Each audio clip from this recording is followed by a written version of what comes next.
Waktu telah menunjukkan.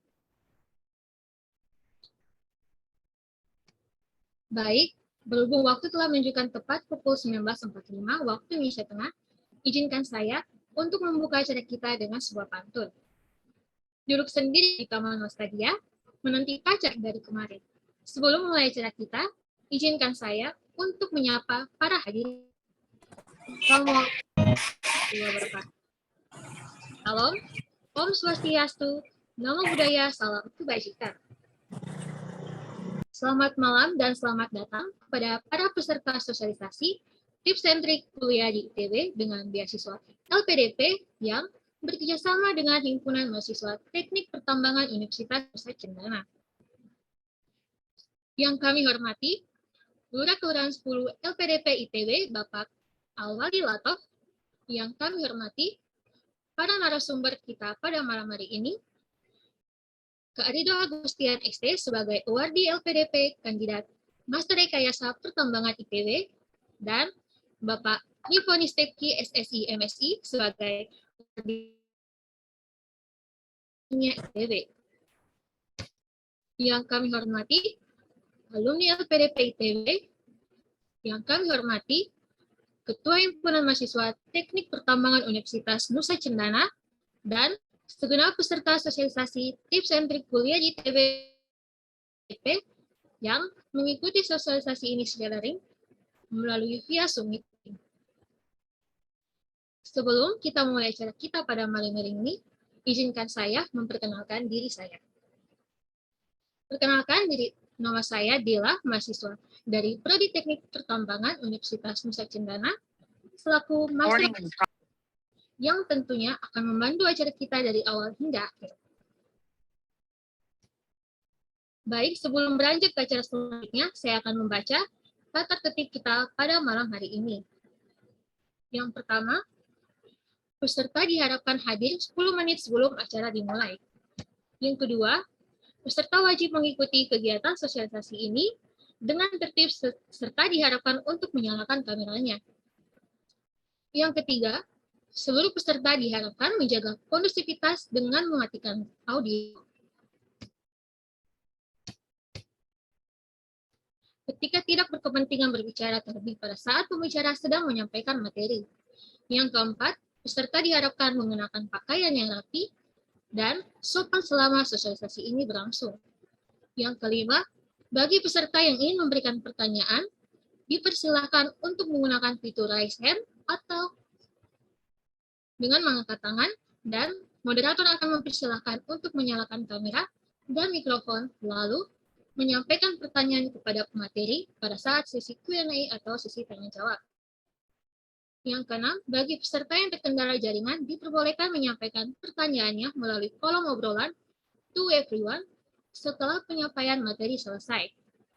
Yang ketujuh, apabila terjadi informasi kurang jelas, peserta bisa menghubungi panitia. Baik, selanjutnya saya akan membacakan rundown acara kita pada malam hari ini.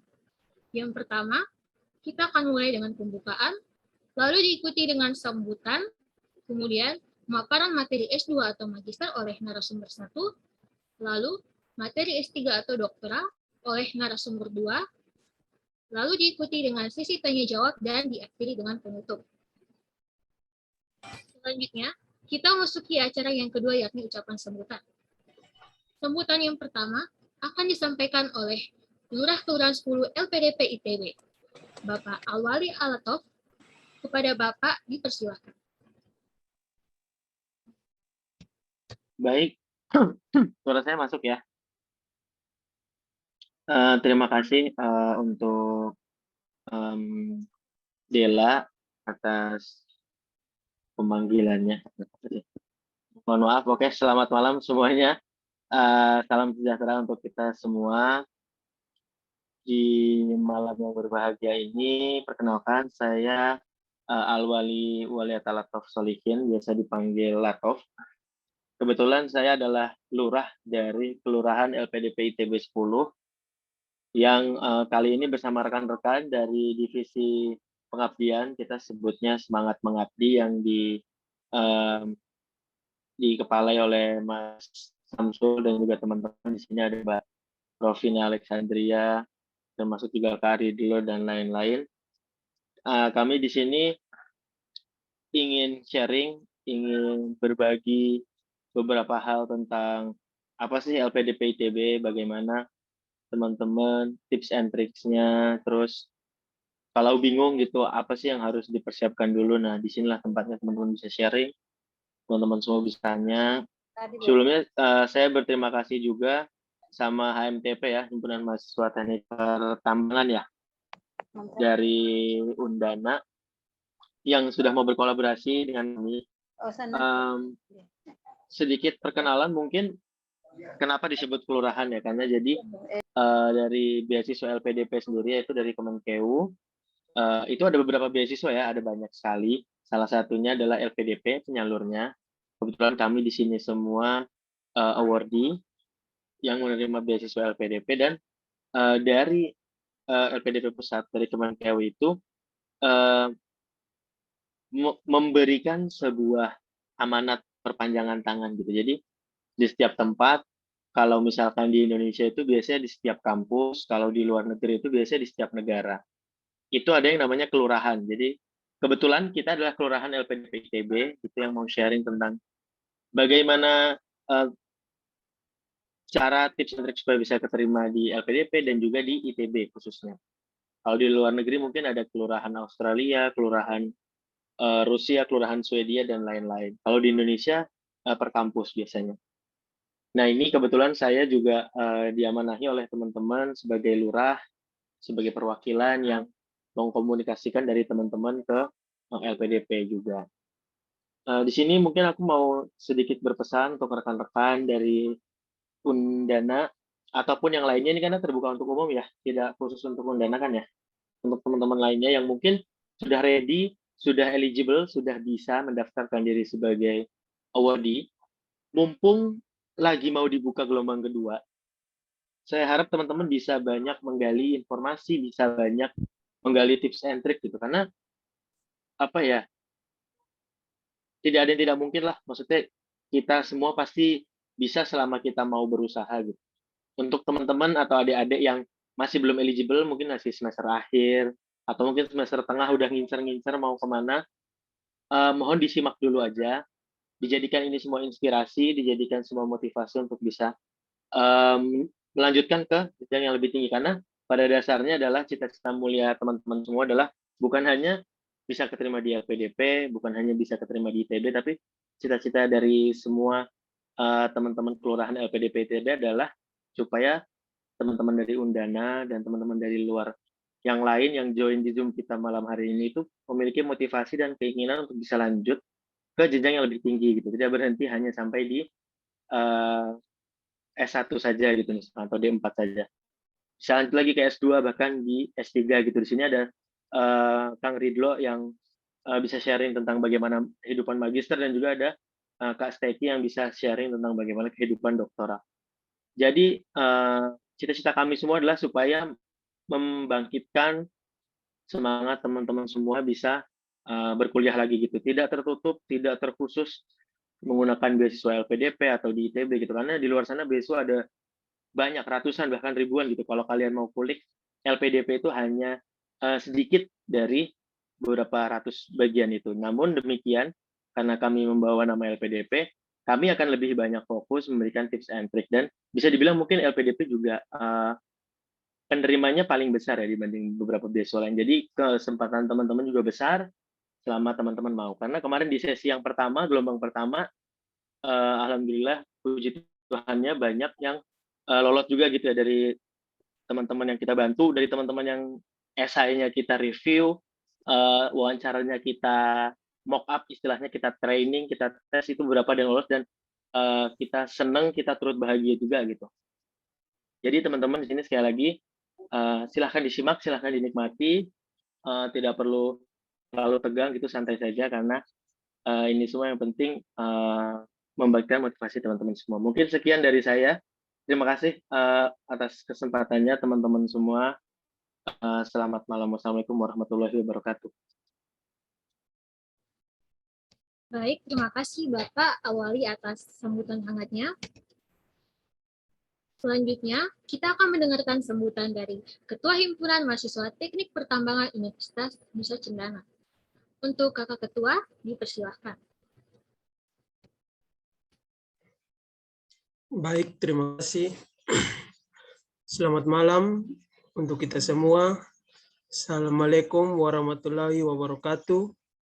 Salam sejahtera. Shalom. Yang terhormat Pak Lurah dan semua pengurus Kelurahan 10 LPDP ITB, Ketua MP FST yang berkesempatan hadir, undangan, alumni Teknik Pertambangan Undana, dan semua yang berpartisipasi dalam kegiatan ini. Saya selaku Ketua Himpunan dengan bangga menyambut kehadiran saudara-saudara sekalian dalam acara ini. Kami juga merasa terhormat bisa berkolaborasi dengan Kelurahan 10 LPDP ITB dalam menyelenggarakan webinar ini. Dalam kesempatan ini, kita akan mendengarkan berbagai cerita inspiratif dari mereka yang berhasil meraih beasiswa dan mendapatkan kesempatan emas untuk memperluas pengetahuan dan keterampilan mereka dalam berbagai bidang. Kami berharap seminar ini memberikan inspirasi dan motivasi kepada teman-teman semua untuk mewujudkan impian pendidikan yang lebih tinggi. Terakhir, kami mengucapkan terima kasih kepada Kelurahan 10 LPDP Institut Teknologi Bandung atas kerjasama yang baik dalam menyelenggarakan seminar ini, dan juga pengurus HMTP, terutama bidang keilmuan dan penalaran Himpunan Mahasiswa Teknik Pertambangan Undana yang telah bekerja untuk keberlangsungan acara ini. Semoga webinar ini memberikan manfaat yang besar untuk kita semua. Sekian dari saya, selamat malam. Assalamualaikum warahmatullahi wabarakatuh. Salam sejahtera untuk kita semua. Shalom. Baik, terima kasih Kak Erik untuk sambutan yang luar biasa. Selanjutnya, kita akan mendengarkan sambutan yang akan disampaikan oleh Kak Roberto Kaji sebagai alumni Teknik Pertambangan Universitas Nusa Cendana Angkatan 2013 dan juga merupakan alumni penerima beasiswa LPDP di ITB. Kepada Kak Roberto, dipersilahkan. Apakah suara saya terdengar dengan jelas? Dengar, Kak. Ya. Selamat malam, salam sejahtera untuk kita semua. Kepada teman-teman dari Kelurahan 10, kepada teman-teman dari HMTP, pada malam hari ini saya mengapresiasi kedua belah pihak dari Kelurahan 10 yang sudah beritikat baik untuk sharing dan ditanggapi dengan baik oleh teman-teman dari himpunan. Sebelumnya juga saya menyampaikan permohonan maaf karena dari dosen dan pengajar di Teknik Pertambangan sendiri tidak dapat hadir dalam kegiatan kita malam hari ini karena bertabrakan juga dengan kegiatan yang lain. Di sini saya juga mau menyampaikan kepada rekan-rekan semua peserta seminar ini, teman-teman yang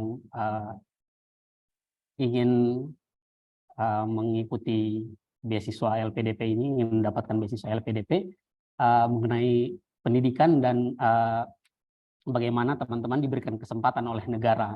Jadi negara sudah memberikan teman-teman kesempatan untuk melanjutkan ke jenjang lebih tinggi. Teman-teman jangan cuma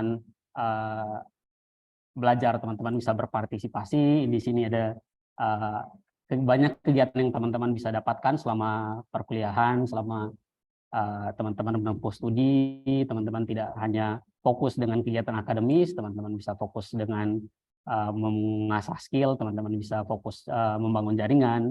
Dan di sini teman-teman bisa bertanya, teman-teman mendapatkan kesempatan yang sangat bagus karena bisa sharing langsung dengan kakak-kakak, abang-abang yang sudah mendapatkan beasiswa, sudah menempuh pendidikan lebih tinggi.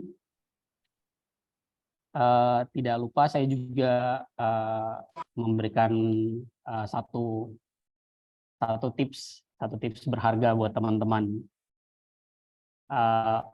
Teman-teman merencanakan semua, teman-teman harus menyesuaikan dengan visi dan misi dari beasiswa itu. Jadi teman-teman tadi sudah disebutkan banyak sekali beasiswa yang teman-teman dapat ambil, tapi apakah teman-teman cocok dengan beasiswa tersebut? Jadi kalau teman-teman sering dengar ada beasiswa yang di luar negeri dan tidak pulang, itu mungkin dalam perjalanannya sudah tidak mengalami kecocokan lagi di antara mereka gitu. Oke, terima kasih atas kesempatannya. Terima kasih juga buat kegiatan yang menakjubkan hari ini. Menyambut kehadiran baik ini, mari sama-sama kita dukung kegiatan ini. Teman-teman bisa terus menjalin komunikasi satu sama lain, sehingga nanti apa yang diharapkan teman-teman untuk mendaftar beasiswa, teman-teman berkuliah dan selesai, teman-teman bisa membangun jaringan lebih baik, kiranya dapat terwujud. Terima kasih.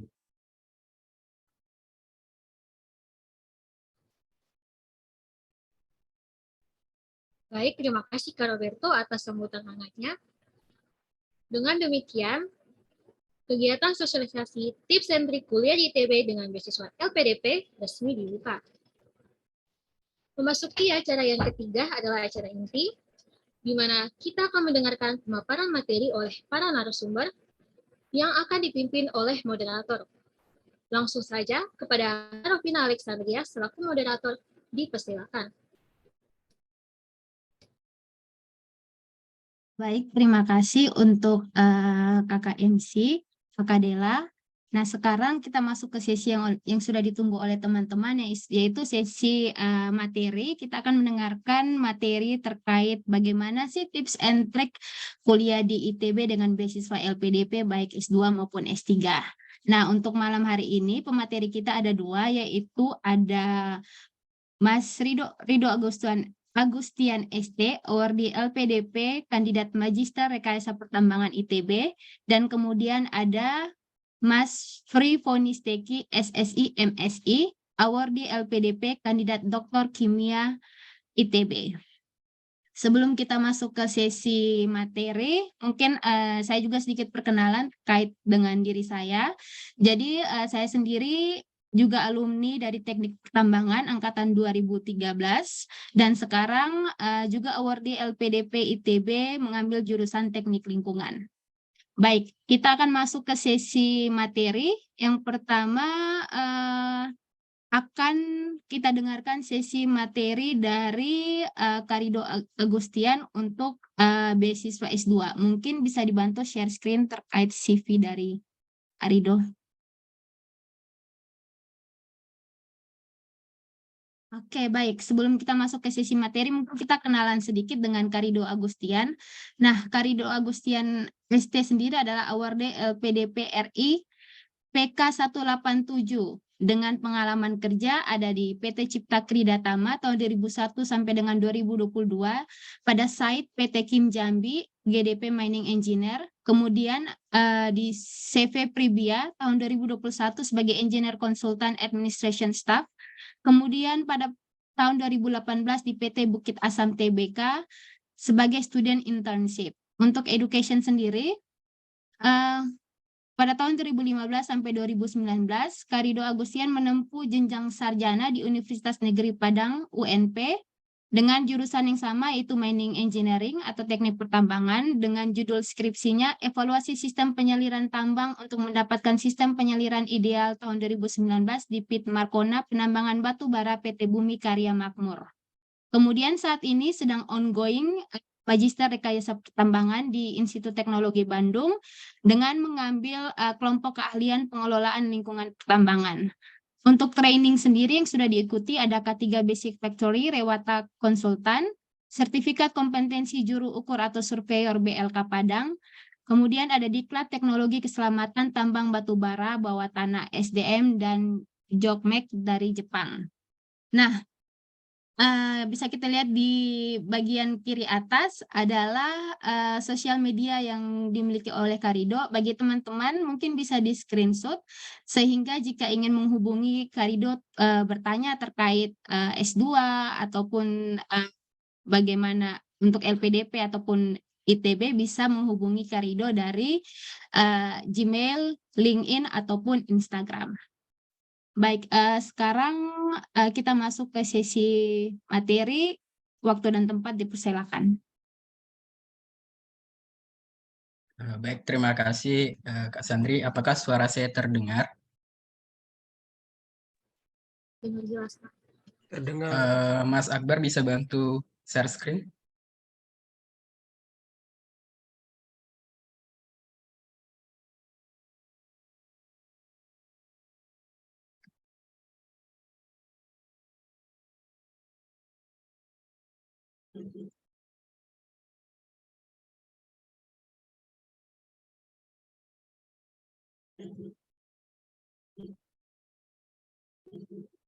Baik, terima kasih atas waktu dan kesempatannya.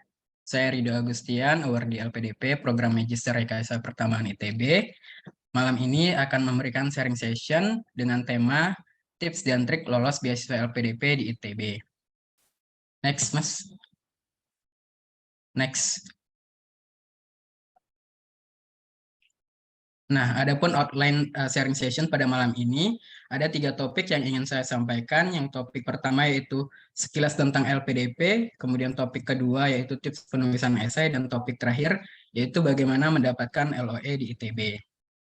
Next. Langsung saja untuk topik pertama yaitu sekilas tentang LPDP. Nah, saya rasa teman-teman semua di sini sudah sering mendengar apa itu LPDP dan juga mungkin sudah familiar dengan LPDP. Ya, jadi LPDP ini merupakan salah satu beasiswa yang diberikan oleh pemerintah Indonesia di bawah Kementerian Keuangan RI untuk masyarakat Indonesia untuk dapat melanjutkan studinya di jenjang magister maupun doktoral, baik di dalam negeri maupun di luar negeri. Nah, kalau kata Presiden kita, Bapak Joko Widodo terkait LPDP, beliau mengatakan, "This is a golden opportunity to learn, to build networks, to prepare for your future and the future of Indonesia." Ya, benar sekali. Jadi LPDP ini merupakan golden opportunity atau kesempatan emas bagi kita semua untuk belajar, untuk melanjutkan pendidikan ke jenjang yang lebih tinggi, untuk membangun network, karena di LPDP ini teman-teman akan berkumpul dengan seluruh awardee dari seluruh penjuru Indonesia dan dari multidisiplin ilmu, sehingga teman-teman bisa bekerja sama dan membangun network untuk membangun masa depan Indonesia yang lebih baik. Next. Nah, berikutnya itu tentang informasi dan pendaftaran LPDP. Nah, untuk mencari informasi dan pendaftaran LPDP, teman-teman bisa buka website LPDP di beasiswa lpdp.kemenku.co.id. Seperti yang ditampilkan di slide, di situ teman-teman bisa klik masuk, kemudian teman-teman bisa mendownload panduan, booklet, daftar perguruan tinggi, kemudian juga kalau teman-teman belum punya akun, bisa membuat akun dan melanjutkan proses pendaftaran di website tersebut. Next. Nah, beasiswa LPDP sendiri itu terdiri dari beberapa jenis atau jalur. Ada 3 jalur utama, yaitu yang pertama ada beasiswa afirmasi. Adapun yang tergolong dalam beasiswa afirmasi ini ada beasiswa putra-putri Papua, beasiswa daerah afirmasi, beasiswa prasejahtera, dan beasiswa penyandang disabilitas. Kemudian yang kedua ada beasiswa targeted. Ada yang di sektor publik dan sektor industri, contohnya dokter spesialis, beasiswa dokter praktisi, beasiswa PNS, TNI, dan Polri. Kemudian di sektor industri ada beasiswa kewirausahaan, beasiswa kerjasama bidang metalurgi, dan lain sebagainya. Kemudian yang terakhir ada beasiswa umum yang terdiri dari beasiswa reguler, beasiswa PTUD, atau perguruan tinggi utama dunia, kemudian beasiswa parsial. Nah, karena keterbatasan waktu, saya tidak dapat menyampaikan secara detail ke seluruh jenis beasiswa ini. Namun untuk informasi detailnya teman-teman bisa download dan baca di website LPDP yang seperti telah dijelaskan di slide sebelumnya. Next. Nah, untuk contohnya itu adalah di sini saya jelaskan untuk yang program beasiswa reguler atau program umum. Adapun sasaran pendaftarnya itu bisa seluruh warga negara Indonesia yang telah menyelesaikan jenjang pendidikan D4 atau S1-nya. Untuk usia maksimal untuk magister itu 35 tahun. Adapun syarat bahasanya adalah TOEFL ITP dengan skor minimal 500 atau yang sejenisnya. Kemudian untuk syarat IPK untuk magister itu 3,00. Nah, bedanya dengan jalur lain seperti afirmasi dan targeted itu biasanya ada di sasaran pendaftar. Contohnya kalau afirmasi itu biasanya untuk daerah 3T, kemudian penerima bansos, atau penyandang disabilitas. Nah, bedanya juga di syarat bahasa. Kalau afirmasi itu sedikit lebih mudah. TOEFL ITP-nya skor minimalnya itu adalah 400. Nah, untuk lebih detailnya teman-teman bisa download dan baca di booklet di website LPDP tadi. Next. Nah, berikut ini adalah komponen beasiswa LPDP. Apa saja sih dana yang diberikan LPDP kepada para awardee-nya? Yang pertama itu ada dana pendidikan, mulai dari dana pendaftaran sampai dengan bantuan publikasi, jurnal internasional itu telah di-cover oleh LPDP kepada para awardee-nya. Kemudian ada dana pendukung, mulai dari dana transportasi, dana biaya hidup bulanan, dana kedatangan, dan lain sebagainya, itu juga sudah di-cover oleh LPDP. Kemudian ada biaya pendukung untuk penyandang disabilitas. Nah, jadi intinya pada komponen dana pendidikan yang diberikan oleh LPDP ini, menurut saya sudah cukup baik di-cover oleh LPDP, sehingga teman-teman tinggal fokus untuk menyelesaikan studinya. Next. Nah, selanjutnya itu jadwal beasiswa. Biasanya setiap tahun itu LPDP membuka 2 tahapan proses seleksi LPDP, di mana tahap 1 itu biasanya dilakukan di bulan pembukaannya di bulan Januari atau Februari, yang artinya tahap 1 ini sudah selesai dan juga baru beberapa minggu yang lalu sudah pengumuman. Nah, sekarang itu kesempatan teman-teman untuk mendaftar di tahap 2, di mana baru dibuka pada 9 Juni kemarin sampai 9 Juli 2023 ini. Nah, bagi teman-teman yang ingin mendaftar di tahap 2 ini, silakan dipersiapkan dengan baik agar dapat memperoleh hasil yang baik pula. Next. Nah, selanjutnya apa saja sih tahapan seleksi bagi calon penerima beasiswa LPDP? Yang pertama itu adalah seleksi administrasi. Seleksi administrasi ini adalah terkait dokumen, esai, dan CV yang teman-teman isi di laman pendaftaran beasiswa LPDP. Nah, yang terpenting dari proses administrasi ini adalah teman-teman teliti untuk melakukan submit dokumen, jangan sampai ada yang salah, dan jujur dalam dokumen-dokumen yang disampaikan, karena apabila ada dokumen yang palsu, itu akan terdeteksi oleh pihak LPDP. Kemudian, nah di sini teman-teman bisa mendaftar melalui 2 jalur. Yang pertama itu apabila teman-teman sudah memiliki LOA, kemudian yang kedua tanpa LOA. Kalau LOA itu adalah Letter of Acceptance, jadi merupakan sebuah surat keterangan yang menyatakan bahwa teman-teman sudah diterima di salah satu perguruan tinggi. Jadi, bedanya apa? Kalau teman-teman daftar di jalur yang telah memiliki LOA, itu teman-teman bisa men-skip satu tahapan proses seleksi, yaitu seleksi bakat skolastik. Jadi, teman-teman yang mendaftar di jalur LOA bisa langsung ke tahap seleksi substansi atau interview. Nah, itu menurut saya merupakan suatu keuntungan yang besar karena bisa men-skip satu tahapan, karena seleksi bakat skolastik ini merupakan seleksi tes seperti mengerjakan soal-soal TPA atau sejenisnya, jadi juga butuh persiapan dan latihan. Namun apabila teman-teman tidak sempat lagi untuk memperoleh LOA, teman-teman tetap bisa daftar dengan jalur tanpa LOA, namun ya resikonya teman-teman harus mengikuti tahapan seleksi bakat skolastik, setelah itu baru bisa lanjut ke seleksi substansi atau interview. Nah, di interview ini, kalau di pengalaman saya di tahun 2021, tapi biasanya itu setiap tahun mungkin ada perubahan, itu ada 2 interviewer, yang pertama terkait psikologi dan yang kedua terkait akademik kita. Setelah dinyatakan lulus, maka akan dilakukan penetapan penerima beasiswa. Next. Baik, selanjutnya untuk topik kedua yaitu tips penulisan esai, karena menurut saya esai ini merupakan salah satu yang krusial juga dalam persiapan pendaftaran LPDP. Next. Nah, adapun tahapan penulisan esai yang pertama itu teman-teman harus baca panduan penulisan esai di booklet. Jadi silakan di-download bookletnya dan dibaca panduan penulisan esainya. Kemudian pahami panduan tersebut.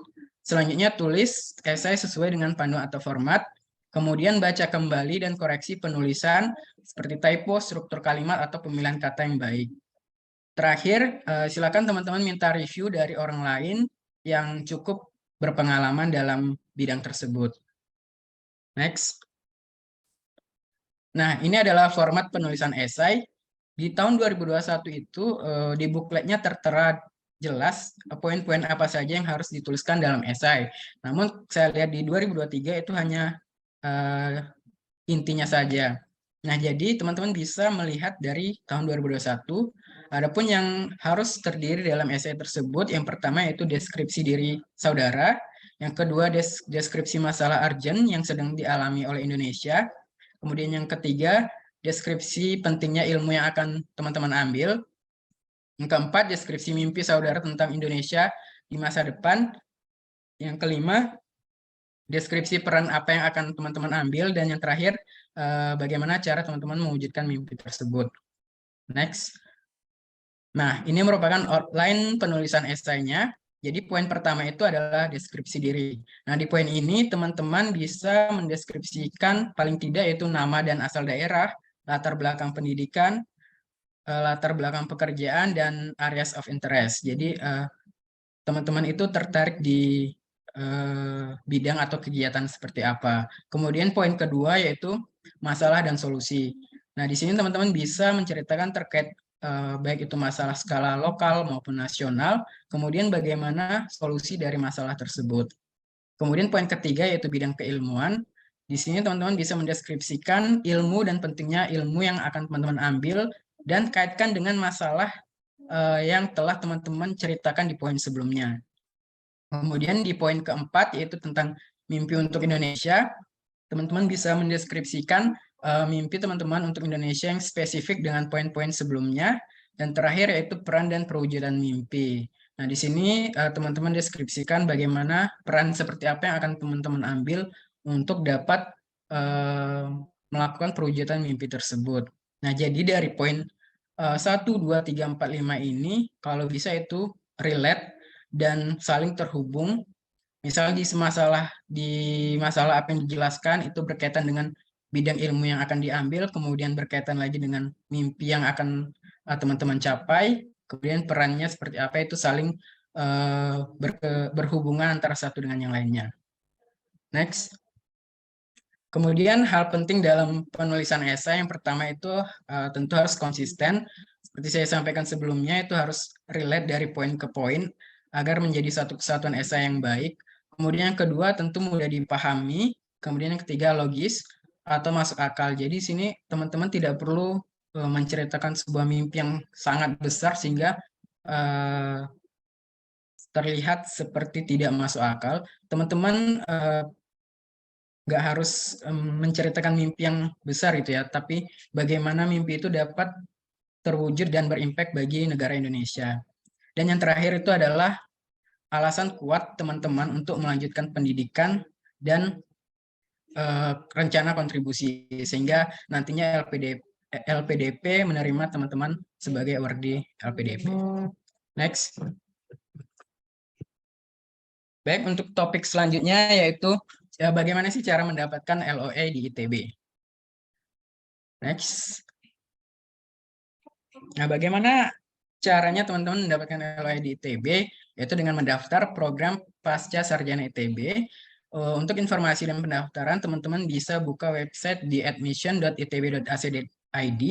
Nah, di situ teman-teman bisa melihat informasi umum, persyaratan peserta, petunjuk pendaftaran, jadwal pendaftaran, dan lain sebagainya untuk melakukan proses pendaftaran di program Pasca Sarjana ITB. Next. Nah, ini adalah proses pendaftaran Pasca Sarjana di ITB. Yang pertama, teman-teman harus registrasi, kemudian melakukan pengisian data calon mahasiswa, selanjutnya baru melakukan tes program studi. Nah, jadi seleksi calon mahasiswa program Pasca Sarjana ITB itu ada 3 tahapan. Yang pertama, seleksi kelengkapan dokumen seperti ijazah, transkrip nilai, surat pernyataan tujuan, dan lain sebagainya. Kemudian yang kedua, seleksi bukti lolos nilai minimum TPA dan nilai minimum TOEFL. Kemudian yang ketiga yaitu seleksi kemampuan akademik yang dilaksanakan di program studi tujuan. Next. Nah, untuk sertifikat TPA dan TOEFL ini, masing-masing TPA dan TOEFL itu skor minimalnya adalah 475.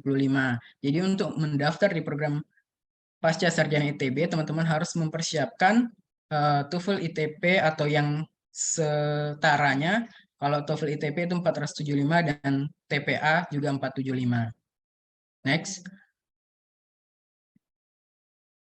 Nah, karena pada acara webinar malam ini itu sebagian besar adalah dari Himpunan Mahasiswa Teknik Pertambangan Undana, jadi di sini saya akan menyampaikan sedikit terkait program studi magister Rekayasa Pertambangan ITB.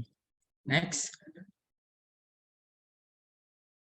Nah, untuk jadwal pendaftaran biasanya ITB itu membuka sampai 6 gelombang pendaftaran, di mana saat ini yang tersisa tinggal gelombang 6 yang dibuka mulai besok, yaitu dari 27 Juni sampai 15 Juli 2023. Jadi bagi teman-teman semua yang di sini yang ingin mendaftar di Pasca Sarjana ITB, silakan segera mempersiapkan dan melakukan pendaftaran di gelombang 6 ini. Next. Nah, ini adalah jadwal pendaftaran dan materi tes seleksi Prodi Magister Rekayasa Pertambangan ITB. Nah, untuk gelombang 6 itu, jadi di tes Prodi Magister Rekayasa Pertambangan ini terdiri dari 2 tes, yaitu tes tertulis dan tes wawancara. Untuk gelombang 6, tes tertulisnya di tanggal 18 Juli, dan tes wawancaranya antara 18 sampai 20 Juli. Nah, apa saja materi tes dalam tes tertulis dan wawancara ini? Sepengalaman saya dan yang tertera di sini, ketika tes tertulis itu nanti teman-teman disuruh membuat esai tentang pengetahuan terhadap bidang khusus yang diminati, serta rencana penelitian yang akan teman-teman lakukan selama di program Magister Rekayasa Pertambangan. Kemudian untuk wawancara, itu adalah hasil esai yang telah teman-teman tulis dan juga motivasi teman-teman untuk melanjutkan studi S2 serta pengetahuan-pengetahuan dasar terkait teknik pertambangan. Next. Nah, bagi teman-teman teknik pertambangan yang ingin melanjutkan studinya di Prodi Magister Rekayasa Pertambangan, di sini Prodi Magister Rekayasa Pertambangan ada 4 bidang khusus atau konsentrasi yang dapat teman-teman pilih, yaitu yang pertama ada bidang khusus eksplorasi sumber daya bumi. Jadi teman-teman yang tertarik dengan eksplorasi, perhitungan sumber daya cadangan, kemudian geostatistik dan sejenisnya, teman-teman bisa ambil bidang khusus eksplorasi sumber daya bumi. Kemudian yang kedua, itu ada bidang khusus geomekanika. Jadi bagi teman-teman di sini yang interest dengan geoteknik, stabilan lereng, tunneling, peledakan, dan sejenisnya, teman-teman bisa ambil bidang khusus geomekanika. Next. Nah, yang ketiga ada bidang khusus manajemen dan ekonomi minerba, yaitu terkait ekonomi tambang, ekonomi mikro, ekonomi makro, ekonomi mineral, dan sejenisnya. Bila teman-teman tertarik terhadap bidang tersebut, dapat memilih bidang khusus manajemen dan ekonomi minerba. Kemudian yang terakhir yaitu bidang khusus pengelolaan lingkungan tambang. Nah, kebetulan saya juga mengambil di bidang khusus pengelolaan lingkungan tambang ini. Bagi teman-teman yang interest dengan pengelolaan lingkungan tambang seperti reklamasi, pengelolaan air asam tambang, mine water management, dan lain sebagainya, teman-teman bisa mengambil bidang khusus pengelolaan lingkungan tambang. Next. Nah, sebelum saya akhiri acara materi sharing session dari saya ingin menyampaikan bagaimana terkait pentingkah pendidikan tinggi. Saya ambil tulisan dari Mas Agus Taufik terkait pentingnya pendidikan. Saya bacakan. Karena pendidikan, ribuan bahkan jutaan anak kurang beruntung bisa memperbaiki nasib keluarganya, menyekolahkan adik-adiknya, memberikan tempat tinggal yang lebih layak untuk orang tuanya, dan yang paling penting membanggakan kedua orang tuanya. Pendidikan bukan hanya bertujuan untuk mencari kerja, bisa makan atau bisa hidup. Karena kata Buya Hamka, kalau hidup sekedar hidup, babi di hutan juga hidup. Kalau bekerja sekedar bekerja, kera juga bekerja. Ya, saya setuju dengan pernyataan ini bahwa pendidikan bukan hanya bertujuan untuk mencari kerja atau bisa makan, atau setelah S2 saya akan mendapat kerja seperti apa, apakah gaji saya naik setelah S2. Kalau pikirannya seperti itu terlalu sempit menurut saya, tapi kita melanjutkan studi yang lebih tinggi itu untuk menambah wawasan, mengembangkan pola pikir kita, bagaimana menganalisis suatu masalah, kemudian memecahkan masalahnya, sehingga pola pikir itulah yang nanti kita aplikasikan ke dalam kehidupan kita. Kemudian, karena meraih dunia dengan ilmu, dan merengkuh akhirat pun dengan ilmu, investasi yang tidak akan pernah rugi, investasi yang tidak mungkin bodong dan bohong, dialah pendidikan. Terakhir, pendidikan adalah senjata paling ampuh yang dapat kamu gunakan untuk mengubah dunia, by Nelson Mandela. Next. Baik, mungkin itu saja materi yang dapat saya sampaikan. Apabila ada yang ingin ditanyakan, silakan di sesi diskusi nanti. Mohon maaf apabila ada kekurangan, saya kembalikan kepada moderator. Baik, terima kasih untuk Kak Ridho Agustian dengan pemaparan materinya yang sangat luar biasa. Nah, semoga teman-teman yang mengikuti Zoom kita malam hari ini bisa mengambil pelajaran ataupun bisa memaknai untuk semua yang tadi sudah dipaparkan oleh Kak Ridho Agustian. Nah, selanjutnya kita masuk ke sesi pemaparan materi untuk beasiswa LPDP S3.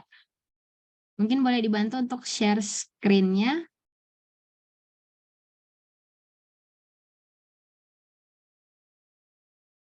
Oke, baik. Sebelum masuk ke materi, saya akan membacakan CV dari Mas Fri Fonisteki. Nah, Mas Fri Fonisteki sendiri S1, S2, dan S3-nya jurusan yang sama, yaitu di jurusan Kimia Institut Teknologi Bandung dengan studi S1-nya pada tahun 2014 sampai 2018, kemudian studi S2-nya 2018 sampai dengan 2021, studi S3-nya saat ini sedang ongoing, masuk pada tahun 2022. Untuk riwayat pekerjaan sendiri, Mas Fri Fonisteki pernah menjadi asisten akademik pada jurusan Kimia Institut Teknologi Bandung pada tahun 2019 sampai dengan 2021. Untuk publikasi ilmiah sendiri cukup banyak, mungkin saya akan bacakan beberapa. Di antaranya ada Physical Chemistry, Chemical Physics, kemudian ada Polymer Plastic Technology and Material, kemudian ada Physical Chemical Physics, lalu yang terakhir ada Conference Series Material Science and Engineering. Nah, untuk selanjutnya saya persilakan Mas Fri Fonisteki untuk memaparkan materi.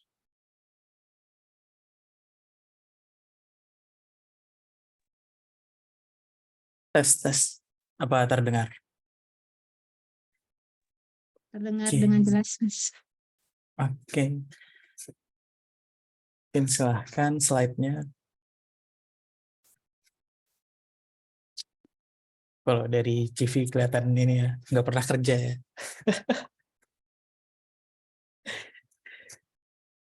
Oke, ya. Oke, Assalamualaikum warahmatullahi wabarakatuh. Salam sejahtera untuk kita semua. Salam, selamat malam. Di sini terima kasih kesempatannya kepada teman-teman bahwa saya diberi kesempatan untuk bisa sharing bagaimana untuk studi S3 di ITB dengan beasiswa LPDP. Oke, next. Ya, ini tadi CV yang sudah dibacakan sebelumnya. Bisa di situ ada nomor telepon dan email bagi teman-teman mungkin yang nanti ingin mengkontak lebih lanjut, bisa disimpan. Lanjut. Nah, oke. Secara umum sebenarnya hal-hal yang penting untuk teman-teman ketahui, saya rasa sudah cukup disampaikan dengan baik oleh pembicara sebelumnya. Di sini paling saya lebih ke contoh kasus berdasarkan pengalaman yang saya alami. Nah, di sini saya buka dengan slide studi S3 di ITB dengan beasiswa LPDP. Di sini saya buat poin-poin, ada persiapan, lalu kemudian daftar, seleksi dan lulus. Kira-kira seperti itu. Saya lanjut slide selanjutnya. Nah, pertama akan saya sharing bagaimana persiapan dan pendaftaran. Untuk persiapannya sendiri, berdasarkan pengalaman saya, hal yang sangat penting untuk bisa kita miliki yaitu adalah kekayaan informasi. Semakin banyak informasi yang teman-teman miliki, maka akan semakin mudah teman-teman untuk menyusun rencana bagaimana untuk bisa lolos terhadap beasiswa maupun kampus yang akan teman-teman tuju nantinya. Di sini saya hanya menampilkan untuk website-nya saja, di mana teman-teman bisa mengakses informasi, yang mana tadi sudah dijelaskan lebih detail oleh pembicara sebelumnya. Kalau tentang ITB, teman-teman bisa akses informasinya melalui admission.itb.ac.id. Di sana lengkap, semuanya ada, mau program magister atau program doktor, meliputi informasi jadwal pendaftaran, jurusan, SKS yang akan dipelajari, biaya kuliah, sekalipun mendaftar secara online juga melalui link tersebut. Sedangkan untuk di LPDP sendiri bisa diakses melalui beasiswa lpdp.kemenku.go.id. Ketika teman-teman sudah buat akun dan daftar, nanti bisa mengakses buklet yang akan menerangkan semua informasi yang teman-teman butuhkan, termasuk jadwal, beasiswanya apa aja, berapa uang yang bisa diperoleh, kewajiban yang harus dilakukan, larangan-larangan, dan sebagainya. Informasinya ada lengkap di web tersebut. Ya, seperti tadi sudah lebih detail dijelaskan oleh pembicara sebelumnya ya. Di sini saya paling mengingatkan kembali saja. Next slide selanjutnya. Nah, di sini persiapkan diri. Kenapa saya menganggap penting bagian persiapan diri? Karena berdasarkan pengalaman saya dan beberapa teman-teman yang lain, seringkali kita merasa tertatih-tatih untuk melalui step-step seleksi untuk mendapatkan beasiswa ataupun lulus di suatu kampus karena persiapan yang kurang matang. Persiapan yang kurang matang tentu saja karena kurangnya informasi yang diperoleh. Makanya setelah kita mendapatkan cukup banyak informasi, seperti kita udah tahu apa aja syarat yang harus dipersiapkan, berkas apa saja. Lalu misalkan yang paling krusial di sini, yang paling sering menjadi batu sandungan biasanya secara umum ya, adalah bahasa. Di mana untuk S3 untuk di dalam negeri itu masih menerima TOEFL ITP di nilai 530, sedangkan kalau untuk luar negeri itu kalau saya tidak salah lebih tinggi ya syaratnya. Sudah tidak menerima TOEFL ITP, sudah mensyaratkan TOEFL IBT. Nah, karena sekarang cakupannya hanya kita fokus kepada bagaimana di ITB sendiri itu ada syarat bahasa 475 TOEFL-nya. Jadi di sini ada dua syarat yang bisa sekali dayung dua pulau terlampaui ini. Jadi teman-teman harus bisa mempersiapkan diri dengan baik di bahasa, sehingga apabila syarat bahasa LPDP yang lebih tinggi 530 ini terlampaui untuk dokter ya, maka akan otomatis langsung memenuhi syarat di ITB-nya sendiri. Nah, jangan pernah terfikirkan untuk kan sekarang banyak ya beberapa jasa-jasa tes TOEFL yang tidak bisa dipertanggungjawabkan. Banyak orang yang tertipu karena bayarannya juga tidak murah untuk ikut itu. Bayarannya juga lumayan mahal, tetapi kita harus bisa selektif memilih badan-badan penyelenggara tes TOEFL yang memang bisa dipertanggungjawabkan hasilnya. Nah, jadi seperti salah satunya yang Bappenas adakan ataupun beberapa lembaga yang memang diakui dan diterima. Harus dipersiapkan dengan baik. Jangan sampai kita mengikuti tes TOEFL yang tidak bisa dipertanggungjawabkan tersebut. Sehingga meskipun biasanya iming-imingnya adalah nilai yang mudah untuk didapat. Jadi bisa dapat bahkan nilai TOEFL 600 itu bisa mudah di TOEFL yang tidak dapat dipertanggungjawabkan tersebut. Jangan sampai kita mengunggah dokumen-dokumen yang tidak dapat dipertanggungjawabkan, atau lebih parah lagi kita memalsukan dokumen tersebut. Jadi tolong dipersiapkan sebaik mungkin sebelum mendaftar. Oke, next. Nah, untuk persiapan mungkin saya hanya fokuskan di bagian situ saja. Selanjutnya akan membahas esai dan proposal. Saya akan lebih membahas esai berdasarkan studi kasus yang saya alami. Jadi di sini saya coba menampilkan beberapa rangkaian dari esai yang dulunya saya unggah ketika mendaftar ke LPDP. Next. Untuk esai sendiri, ini adalah informasi yang sama yang saya sampaikan seperti yang disampaikan oleh pemateri sebelumnya. Ini dari buklet tahun 2021, 2022, dan seterusnya, 2023 sudah tidak menampilkan ini lagi. Ini sebenarnya cukup memudahkan kita dalam menulis esai. Karena saya pribadi tidak terlalu punya banyak pengalaman dalam menulis esai, jadi dengan adanya poin-poin ini tuh cukup memudahkan saya. Di mana di sini dibatasi untuk 1.500 sampai 2.000 kata. Nah, untuk deskripsi diri sendiri, seperti yang tadi sudah dijelaskan juga, bahwa kita harus memulainya dengan mengenalkan siapa diri kita. Nah, dan yang poin paling pentingnya adalah harus jelas karakter kita itu seperti apa.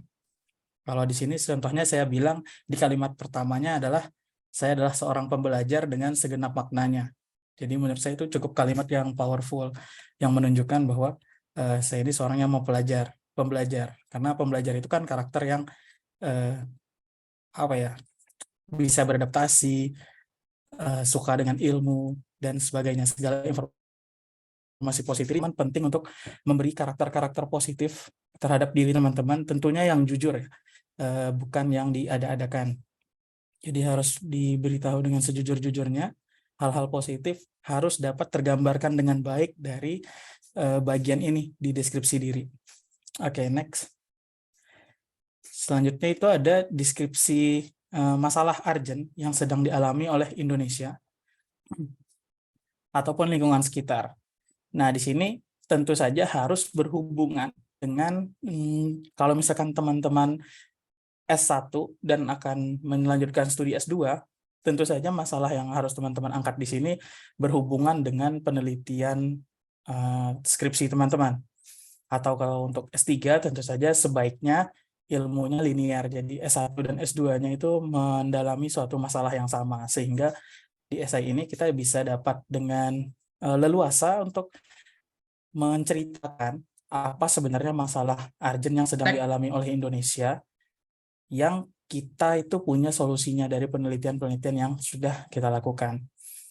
Untuk contoh kasus saya sendiri di sini, penelitian sarjana dan magister saya itu tentang nanomaterial yang nanti fungsinya sebagai fotokatalis untuk mendegradasi polutan-polutan di perairan.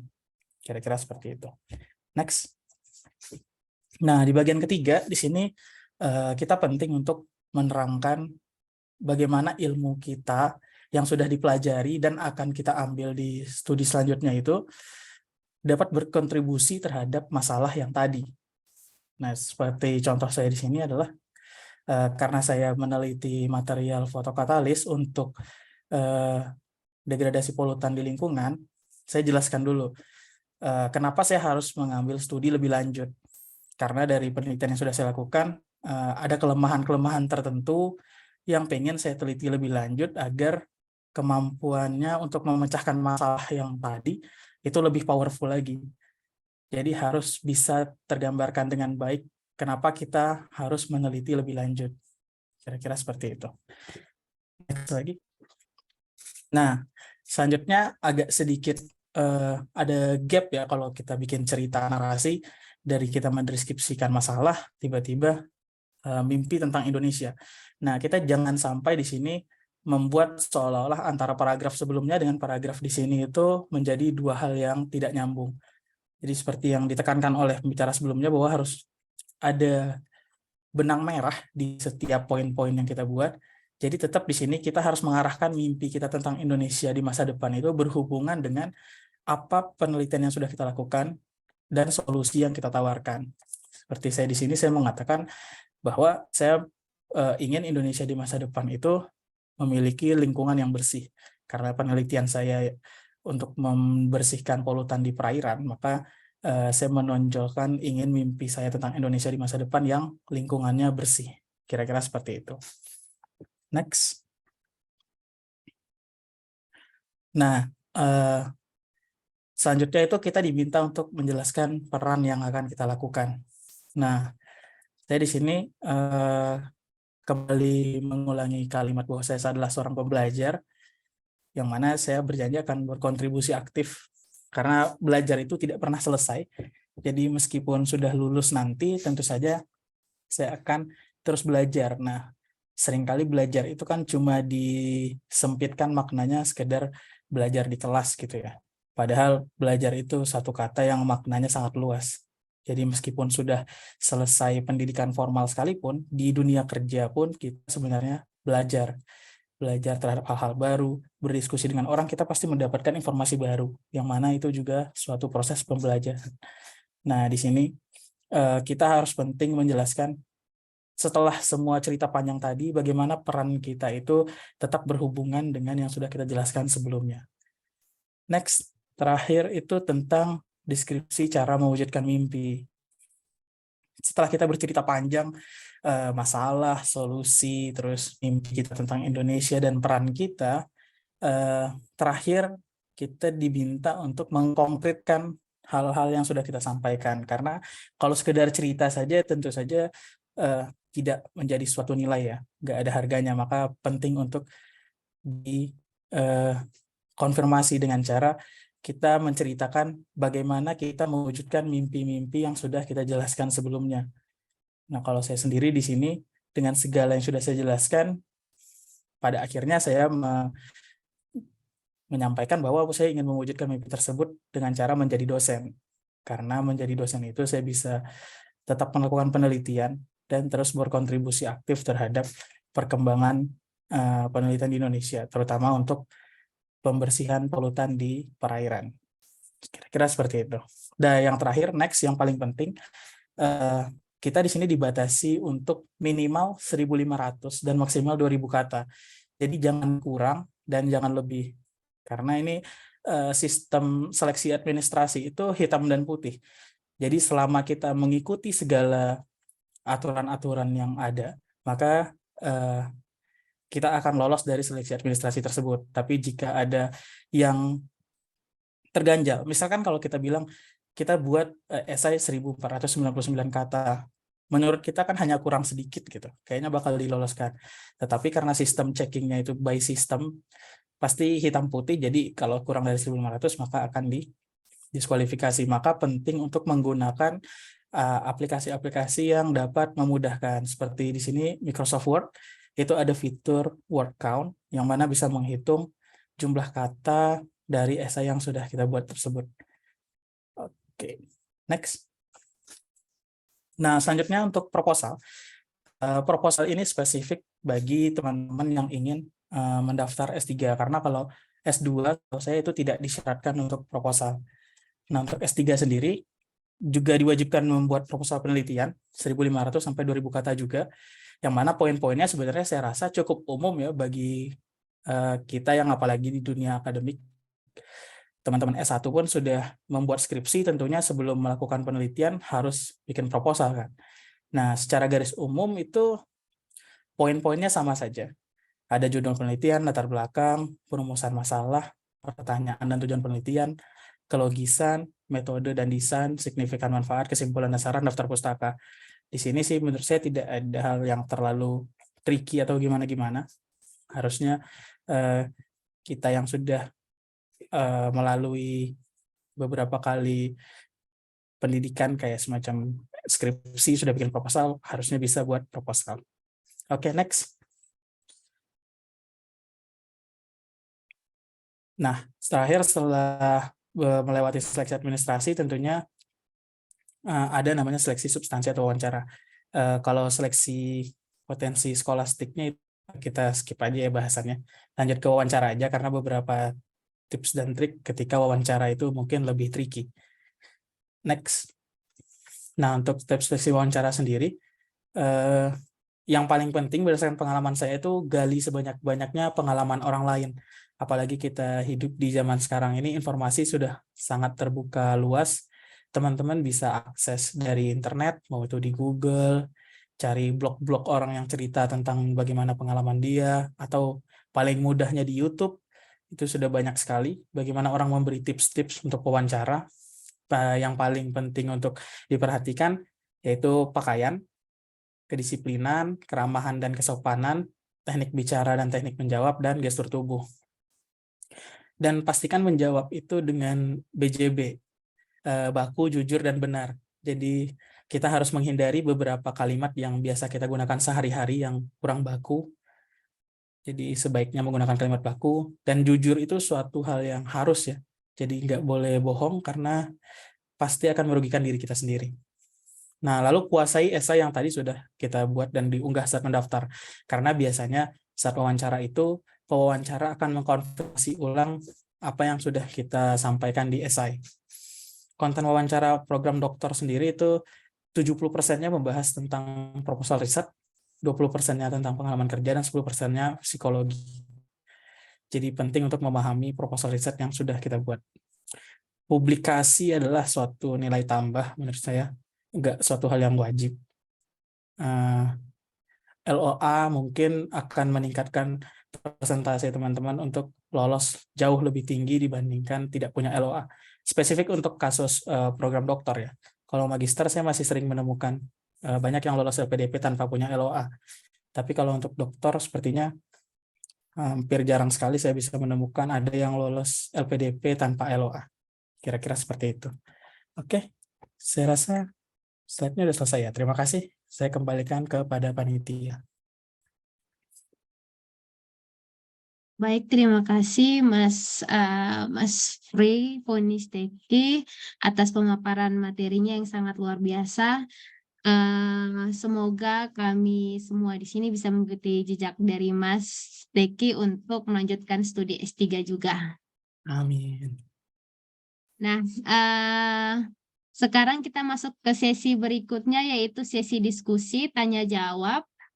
Akan saya buka 3 sesi. Dengan sesi pertama 3 orang penanya. Bagi teman-teman yang ingin bertanya bisa raise hand ataupun di kolom chat. Tapi akan lebih diutamakan untuk teman-teman yang raise hand. Oke, yang pertama ada Mbak Irna Eka. Silakan untuk open mic dan bertanya. Halo, selamat malam. Terima kasih Kak Rofina dan Kakak pemateri berikut teman-teman HMTP Undana yang telah menyelenggarakan webinar kali ini. Perkenalkan, saya Irna Eka, saya dari Unjani, dari Cimahi. Kebetulan ingin bertanya tentang bagaimana sih jika jurusan yang akan kita ambil nantinya di LPDP ITB ini tidak selinear dengan jurusan di S1 ataupun pengalaman kerja yang sudah kita punya gitu. Apakah itu juga harus disampaikan di esai, kesinambungan 2 jurusan tersebut, ataupun misalkan memang jauh nih, misalkan kita S1-nya di kesehatan, terus kita nanti akan ambil S2-nya di ekonomi, baiknya seperti apa ya kita menyampaikan ataupun menyebutkan alasan ataupun Mari kita dengar. Halo. Lanjut, Kak. Oke. Ya, intinya kesinambungan antara 2 hal yang berbeda. Terima kasih. Oke, baik. Terima kasih Kak Irna. Ada lagi yang ingin bertanya, silakan untuk raise hand.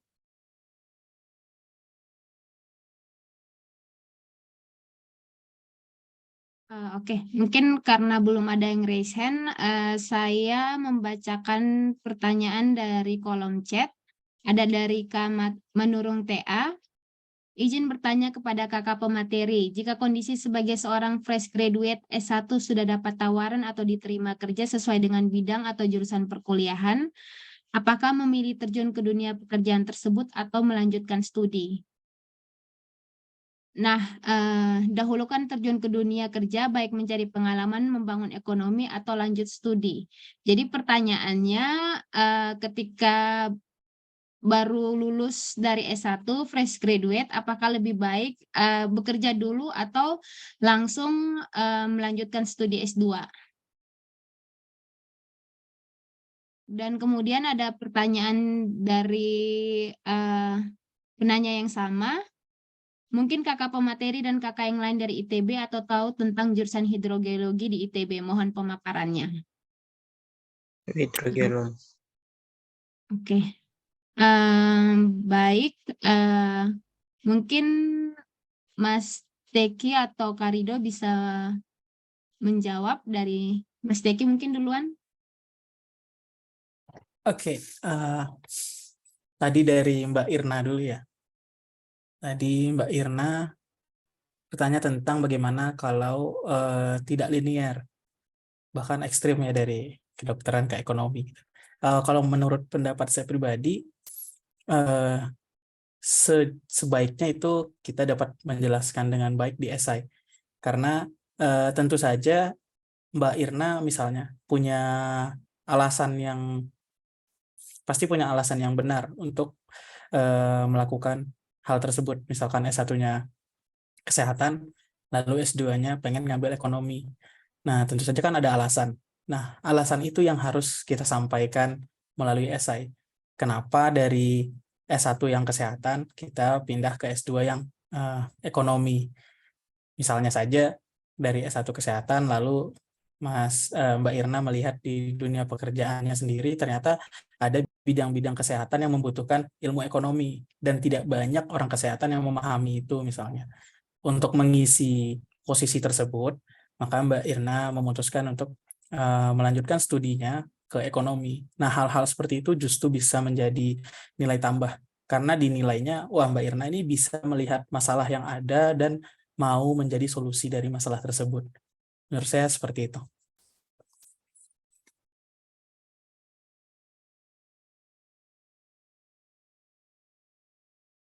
Oke, terima kasih Mas Teki. Nah, untuk penanya kedua mungkin Karido bisa bantu untuk jawab.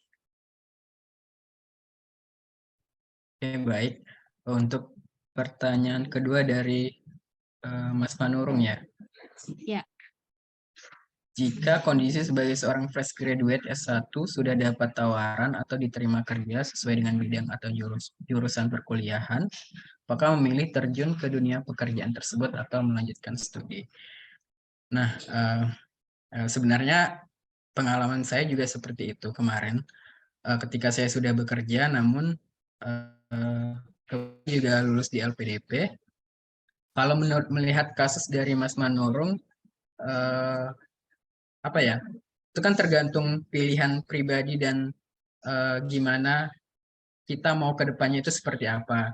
Nah, sebenarnya yang lebih tahu itu adalah diri kita sendiri. Namun untuk memilih itu menurut saya juga bisa dengan kondisional. Misalnya di kasus ini Mas Manurung sudah diterima atau mendapat tawaran kerja. Jadi menurut saya lebih baik untuk diterima untuk tawaran kerja tersebut terlebih dahulu.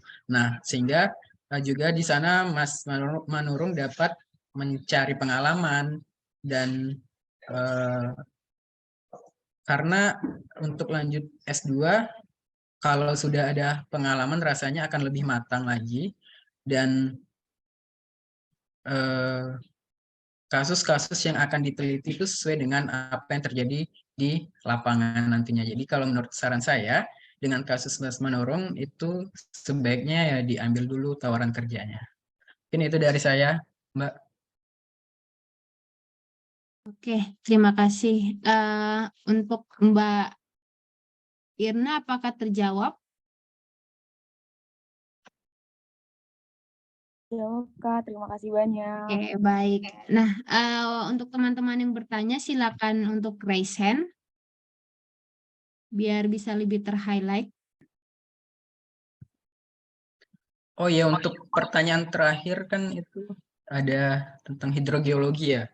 Oh iya, Saya kurang tahu ya apakah ada jurusan tersendiri hidrogeologi ITB atau karena biasanya hidrogeologi ini masuk ke kayak di rekayasa pertambangan aja ada mata kuliah hidrogeologi. Kemudian juga mungkin di jurusan lain ada juga teknik air tanah, itu mungkin juga ada ilmu hidrogeologinya. Jadi mungkin Mas Panurung bisa cari tahu lebih jauh di website ITB mungkin, atau mungkin nanti ada teman-teman dari ITB yang lebih tahu terkait hidrogeologi di ITB. Terima kasih.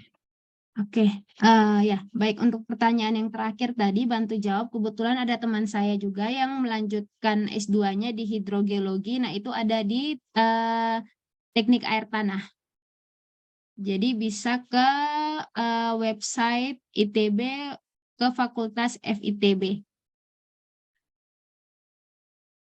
Oke. Selanjutnya, sepertinya teman-teman lebih banyak bertanya via kolom chat ya. Mungkin nanti sebaiknya ke depannya bisa untuk raise hand bagi teman-teman yang mau bertanya. Nah, ini ada pertanyaan dari Kak Tarisa Hamenda. Izin bertanya untuk pemateri pertama, Kak Rido. Ada 2 pertanyaan. Yang pertama, langkah awal yang tepat untuk kita yang masih baru dengan LPDP, khususnya dalam memahami tes TOEFL. Apakah mempelajari tes TOEFL baru dari materi awal bahasa Inggris atau bisa langsung dengan belajar latihan dalam pengisian tes TOEFL. Kemudian pertanyaan kedua, untuk mendapatkan LOA pada universitas yang berbeda, apakah sama dengan cara yang dijelaskan seperti langkah-langkah pada pendaftaran di ITB? Kemudian ada pertanyaan selanjutnya dari Kak Ahmad Fatiros Sadi. Mohon izin bertanya kepada kakak pemateri, kalau mendaftar LPDP dengan tahap 1 dan 2, apakah boleh Kak? Atau mendaftar program LPDP dengan 2 program reguler, dengan 2 program yaitu afirmasi dan reguler? Mohon pemaparannya. Baik, mungkin bisa dijawab dulu untuk 2 pertanyaan dari Kak Rido. Baik, terima kasih pada siapa ini? Tarisa Fitriani ya. Pertanyaan pertama, langkah awal yang tepat untuk kita yang masih baru dengan LPDP, khususnya dalam memahami tes TOEFL, apakah mempelajari TOEFL baru dari materi awal bahasa Inggris, atau bisa langsung dengan belajar dan banyak latihan dalam pengisian tes TOEFL. Nah, kebetulan saya juga memiliki kesulitan untuk memperoleh skor TOEFL ya.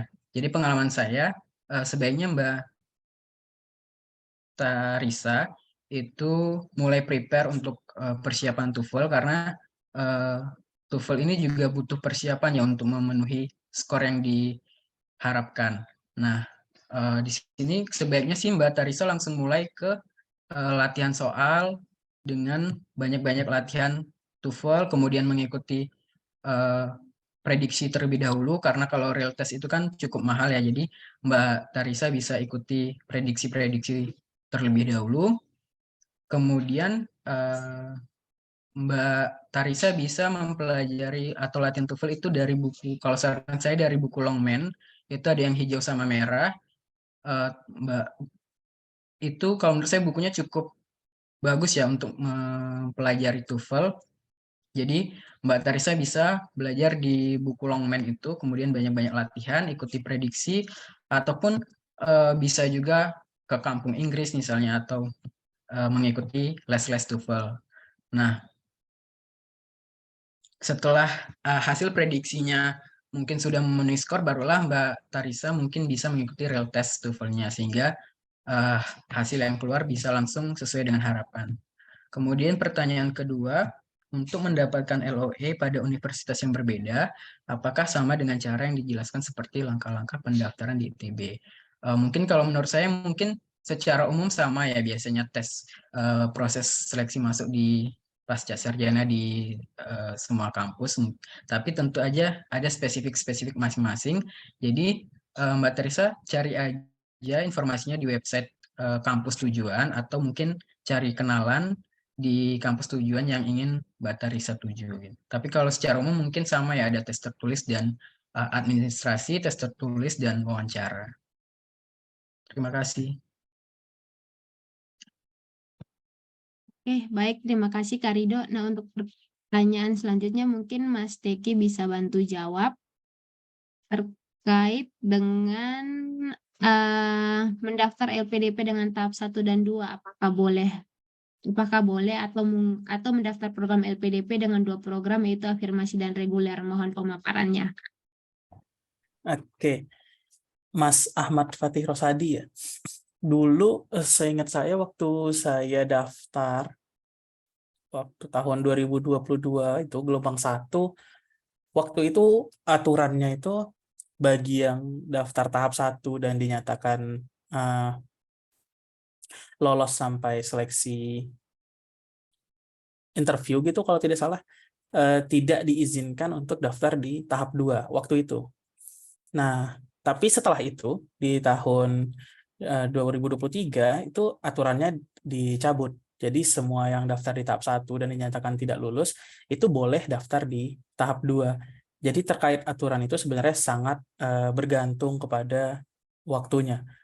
Dan sekarang saya belum membaca lagi aturan yang terbaru. Mungkin Mas Ahmad Fatih bisa cek di website LPDP terkait aturan yang terbaru seperti apa. Karena itu benar-benar sangat berubah-ubah aturannya. Secara umum sih harusnya selama tidak ada hal-hal khusus, harusnya sih tidak ada batasan ya. Kalau misalkan udah tahap 1 dan dinyatakan belum lolos, harusnya boleh tahap 2-nya. Nah, untuk daftar 2 program sekaligus, jadi afirmasi dan reguler, sejujurnya saya tidak tahu pasti terkait aturannya. Tapi kalau berdasarkan seyogianya aja kayaknya sebaiknya daftar salah satu saja. Karena kalau misalkan Mas termasuk ke dalam golongan afirmasi, saya sangat menyarankan daftar di afirmasi saja karena saingannya cenderung relatif lebih sedikit dibandingkan dengan di reguler. Jadi sepertinya tidak boleh 2 program sekaligus ya. Mungkin Mas Rido atau Mbak Sandi ada tambahan? Saya kurang tahu terkait hal ini. Ya, izin menambahkan sedikit. Kalau di tahun ini setahu saya kalau tidak lulus di tahap 1 masih bisa lanjut di tahap 2. Namun bisa di cross check kembali. Kemudian untuk bisakah mendaftar 2 program yaitu afirmasi dan reguler, itu setahu saya sih tidak bisa karena di laman pendaftaran itu kan kita akan memilih jalur apa yang akan kita pilih dan itu hanya bisa dipilih rasanya 1 jalur. Jadi tidak bisa untuk mendaftar di 2 program. Terima kasih. Iya betul, untuk mengkonfirmasi lagi, jadi betul seperti yang dikatakan oleh Kak Rido dan Mas Teki tadi, untuk pendaftaran bila tidak lolos di tahap 1 bisa melanjutkan untuk daftar di tahap 2, dan untuk pemilihan program hanya bisa memilih salah satu, mau daftar di program reguler atau afirmasi, menyesuaikan dengan kualifikasi dari yang kita punya, seperti itu. Nah, ada satu lagi pertanyaan dari kolom chat nih. Selamat malam, izin bertanya untuk ujian mandiri di ITB apakah bisa melalui online? Karena posisi berada di luar Bandung dan apabila sudah mendapatkan LOE dan ternyata tidak lulus dalam seleksi LPDP, bagaimana proses mekanismenya? Dari Kak Marihot Joseph Gunawan. Mungkin Mas Teki atau Kak Rido bisa bantu untuk menjawab. Silakan. Sorry, apa tadi pertanyaannya, Mbak?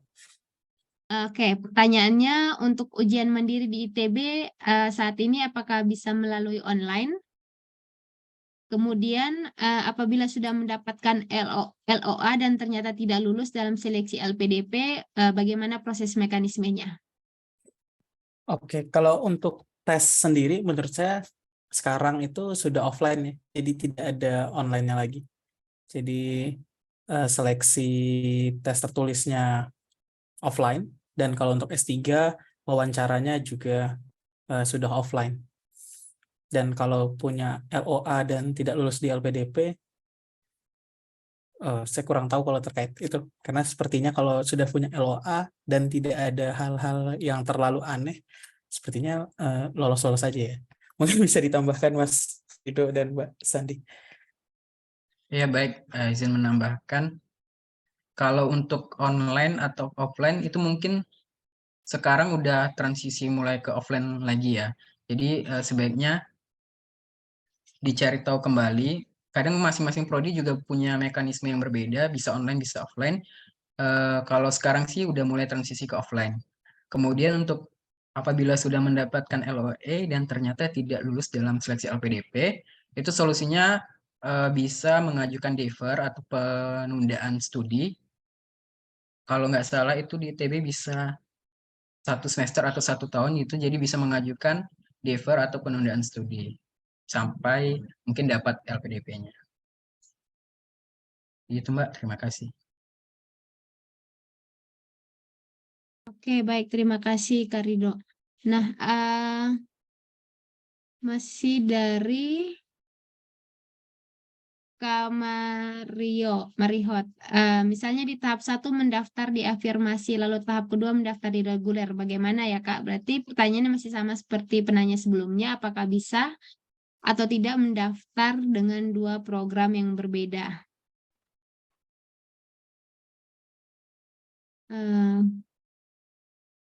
Kak Ridho mungkin bisa bantu jawab. Yang tadi bukannya sama, Kak?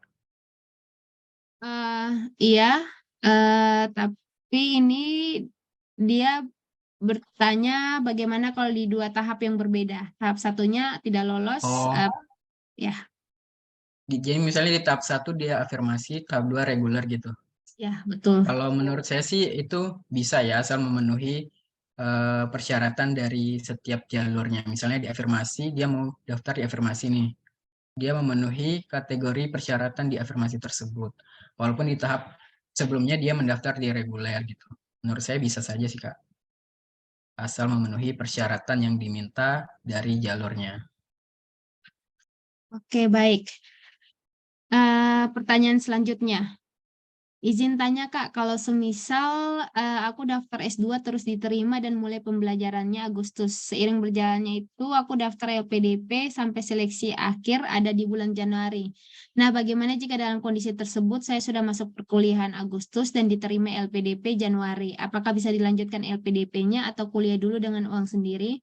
Nanti di cover sama LPDP atau bagaimana? Nah, pertanyaan dari Kak Lutfi, bagaimana kalau misalnya kuliah dulu 1 semester, kemudian di semester depannya baru mendaftar LPDP, apakah bisa atau tidak?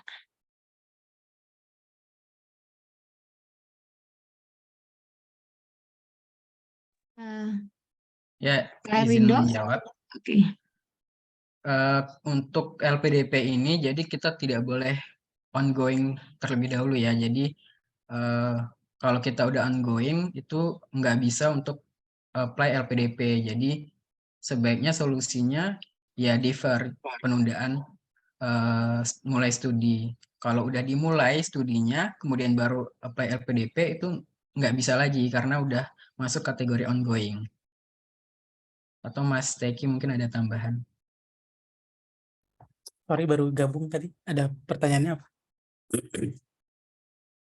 Oke, baik pertanyaannya bagaimana kalau misalnya Kak Lutfi sudah masuk perkuliahan selama 1 semester, kemudian nanti di semester depannya baru mendaftar LPDP dan lolos, apakah bisa atau tidak? Tidak bisa ya, karena LPDP tidak ada opsi ongoing, jadi harus dari awal. Oke, apakah terjawab Mas Lutfi untuk pertanyaannya?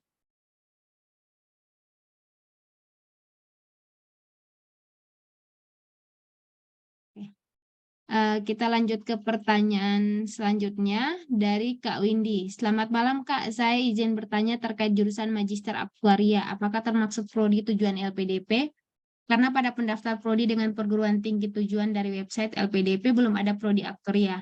Namun dari yang saya lihat dari Instagram ada kakak awardi yang mengambil aktuaria. Mohon informasinya Kak. Terima kasih. Jadi apakah di LPDP atau lebih khususnya di ITB ada prodi aktuaria atau tidak? Mohon informasinya. Oke, mungkin saya bantu jawab. Kalau untuk LPDP itu biasanya LPDP itu yang ada pilihannya tuh kampusnya, jadi bukan jurusannya. Itu pun kayaknya sekarang udah relatif semua tercover ya. Nah, untuk di ITB sendiri ada magister aktuaria. Jadi kalau Mbak mau coba apply daftar LPDP untuk studi lanjut di magister aktuaria itu sangat bisa sekali. Semangat. Aku sedikit nambahin boleh nggak?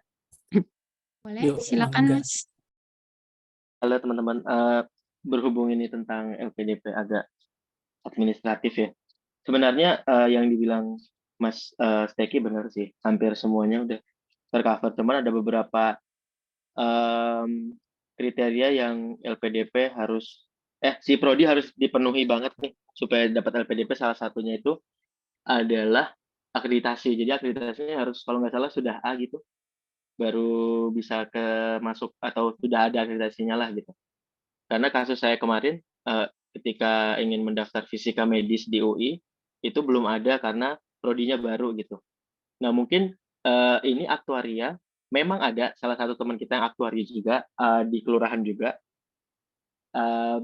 Dia angkatan 2021 ganjil, berarti sudah 1 tahun kuliah.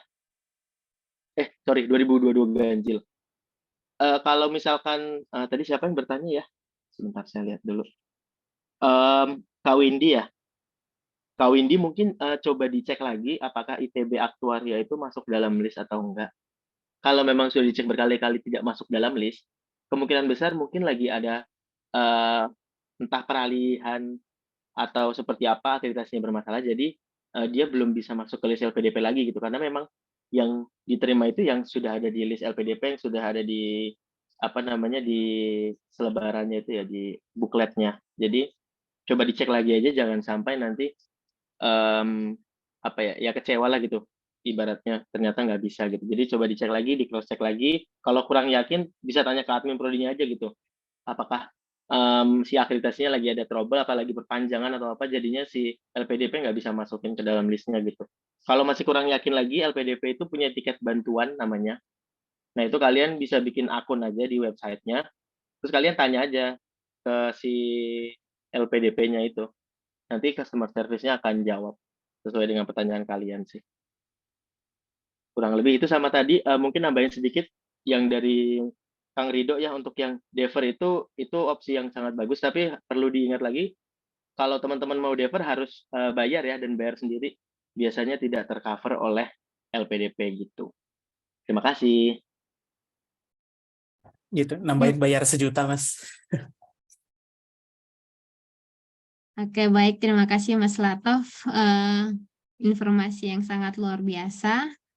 Selanjutnya pertanyaan dari Kak Hendrik Manulang. Selamat malam Kak, izin bertanya. Misal pilihan 1 ITB. Nah, karena ujiannya offline jadi ikut ujian SIMAK UI dulu dan lolos. Sementara di ISAI kita memilih ITB sebagai kampus tujuan. Itu bagaimana ya Kak? Mohon penjelasannya. Mas Teki, mungkin bisa bantu jawab. Iya, kan waktu milih jurusan kampus tujuan itu kalau belum punya LOA itu bisa 3 kan ya.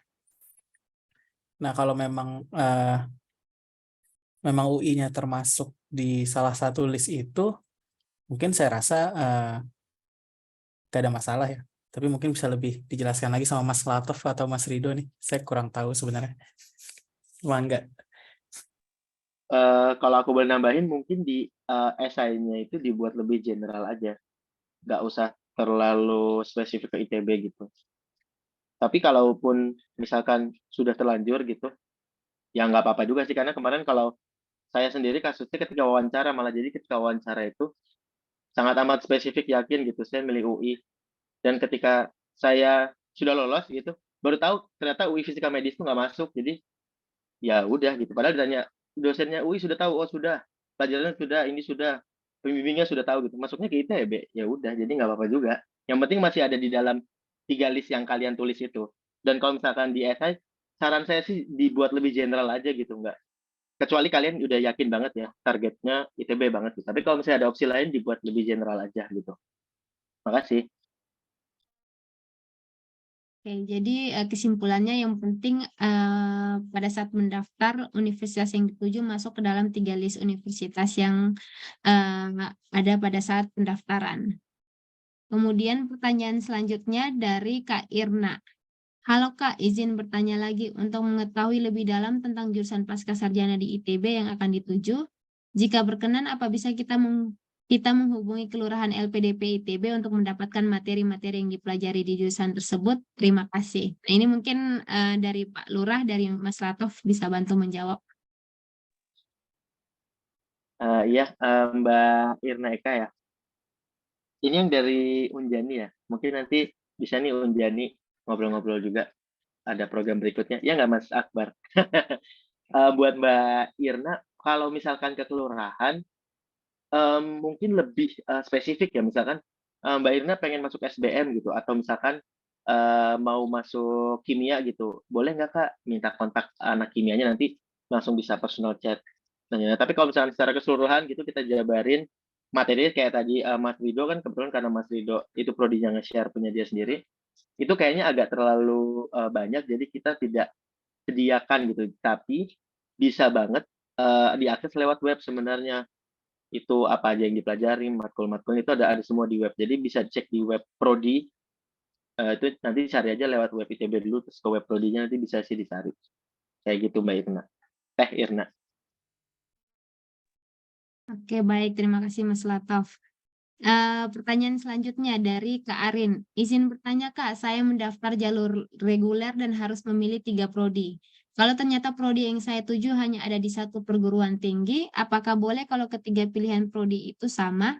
Terima kasih. Mas Rido, silakan Nah, menjawab. baik.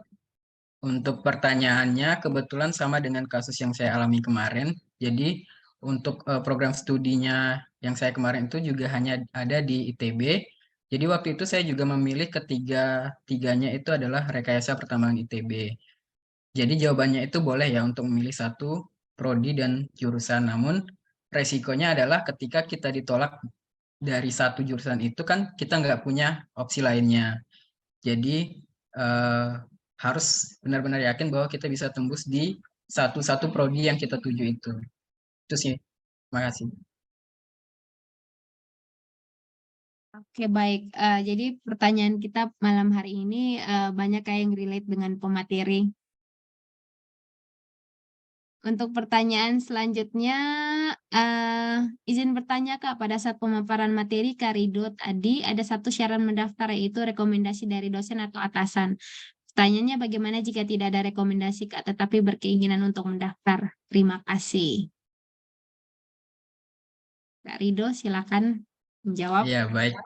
Untuk rekomendasi itu setahu saya itu adalah menjadi syarat administrasi di pendaftaran LPDP. Jadi kalau teman-teman nggak mengsubmit surat rekomendasi, ya berarti akan gagal di tahap administrasi. Rasanya untuk mendapatkan surat rekomendasi tidak terlalu susah ya. Kita bisa menghubungi dosen kita waktu S1, saya rasa, atau kaprodi kita pasti dikasih kok untuk surat rekomendasi. Begitu. Oke, baik. Nah, jadi untuk rekomendasi kalau misalnya kita fresh graduate ya bisa minta dari dosen pembimbing ya waktu skripsi. Kira-kira seperti itu. Pertanyaan selanjutnya dari Kak Hendrik. Isi dari Kak Hendrik. Nah, di esai bukannya kita diminta untuk kenapa memilih ITB dibanding kampus lain. Apa kelebihannya dan kenapa harus ke kampus itu supaya meyakinkan? Atau dibuat aja di esai tujuan kampus kedua saya adalah UI, seperti itu. Mungkin bisa dibantu dijelaskan Mas Teki. Mungkin ini yang lebih relate Mas Latov ya, Oh pengalaman iya, pribadi. siap. Oke. Sebenarnya kalau ketika aku ya, nggak tahu kalau sekarang, mungkin tadi teman-teman nyimak juga. Sebenarnya ketika kita menuliskan kelebihan kampus A dibanding B itu, sepertinya ya itu ketika untuk mendaftar LPDP tidak begitu berpengaruh gitu. Kecuali saya ketika mendaftar ke kampusnya ya. Karena mungkin LPDP mungkin ingin lebih tahu seberapa depth, seberapa banyak kita riset tentang kampus yang kita pilih, sebenarnya itu sih. Jadi mungkin secara generalnya kalaupun kamu ingin menjabarkan, biar dalam tanda kutip kelihatan kamu sudah mengetahui kampus-kampus pilihan kamu sendiri, mungkin bisa seperti itu. Jadi di kampus ITB tuh ada ini loh dengan ini dosennya ini, sedangkan opsi lain ada di UI dengan ini. Jadi dijabarkan aja nggak apa-apa juga sih. Cuman nggak perlu membandingkan atau mengkomparasi dari kampus A, B, dan C gitu. Setahu saya ketika mendaftar LPDP nggak perlu sih. Selama esai kamu itu jelas, runut gitu, apa yang mau kamu ceritakan dalam esai itu pasti bisa sih. Karena saya sendiri ketika menulis esai tidak sama sekali menuliskan kampus apa yang saya pilih gitu. Cuman tujuan aja maksudnya, ya kenapa kita ingin melanjutkan aja, kayak gitu sih. Oke, terima kasih Mas Latov. Semoga saran dari Mas Latov bisa diambil oleh Kak Hendrik. Nah, pertanyaan selanjutnya nih, Kak mau tanya kalau mau belajar untuk materi tes skolastik, apakah ada referensinya? Mungkin Kak Rido bisa bantu jawab. Soalnya kayaknya penyelenggara, bukan penyelenggara, tapi sering membimbing yang mau Asik. tes skolastik. Ya, baik. Untuk Kak Marihat Joseph, mau tanya kalau mau belajar untuk materi tes skolastik, apakah ada referensinya? Menurut saya sekarang udah banyak ya referensi untuk skolastik. Di YouTube juga Mas bisa lihat banyak sekali yang sharing terkait pembahasan materi skolastik. Namun apabila Mas Joseph ingin mengikuti pelatihan atau mentoringnya juga banyak instansi yang sudah membuka mentoring untuk skolastik. Nah, kebetulan saya dan kawan-kawan juga ada program mentoring skolastik, jadi Mas Joseph bisa hubungi saya untuk mengikuti kegiatan mentoring skolastik tersebut. Terima kasih. Oke, nah jadi Mas Joseph bisa menghubungi Karido via Instagram ataupun LinkedIn ataupun email seperti yang tadi ada di CV Karido untuk bertanya atau mungkin minta dibimbing terkait dengan tes skolastik. Oke, Aku mau nambahin sedikit dong, tadi yang nanya perihal aktuaria ya.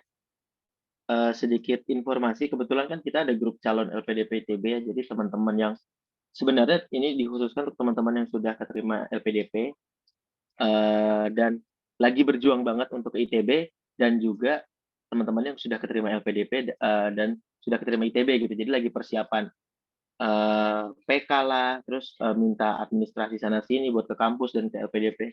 Kita sudah ada grupnya gitu. Nah ini ternyata teman-teman di sini udah ada yang keterima di aktuaria gitu, dan juga udah ada grupnya. Jadi sepertinya sih aktuaria masih ada sih di ITB dan masih terbuka untuk LPDP-nya. Jadi sedikit informasi aja buat tadi yang nanya aktuaria gitu, mungkin bisa dicek lagi. Terima kasih. ya baik, terima kasih Mas Latov. Kita masih ada beberapa menit lagi sebelum sesi diskusi ditutup. Bagi teman-teman yang mau bertanya silakan raise hand. Mungkin masih malu-malu, silakan bertanya. Teman-teman dari HMTP Undana.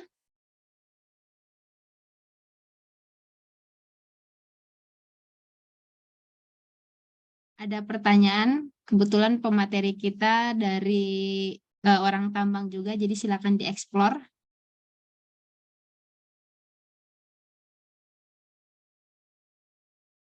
Mungkin ada 1-2 yang bisa mewakili.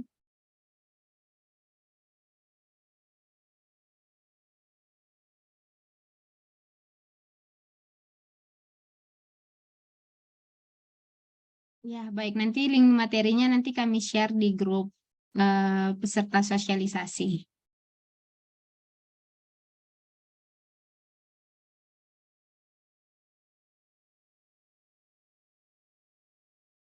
Oke, baik. Jika tidak